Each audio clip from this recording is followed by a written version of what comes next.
بسم اللہ الرحمن الرحیم۔ ناظرین، اگر ایک شخص کی آنکھ ایسے وقت میں کھلتی ہے کہ سحری کا وقت ختم ہو چکا ہے تو اب یہ شخص کیا کرے؟ تو ایسے شخص کے بارے میں حکم یہ ہے کہ یہ جس وقت بیدار ہو اس وقت یہ روزے کی نیت کر سکتا ہے۔ اس کے بارے میں اصول یہ ہے کہ جو روزے کا مکمل دورانیہ ہے اس کا جو نصف وقت ہے، عام طور پر کتابوں میں اس کو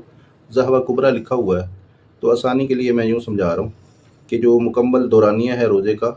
اس کا جو آدھا وقت ہے، دوپہر بھی اس کو کہا جاتا ہے، تو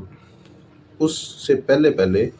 اگر وہ روزے کی نیت کر لے تو اس کا روزہ ہو جاتا ہے۔ تو اس میں کوئی پریشان ہونے کی بات نہیں ہے،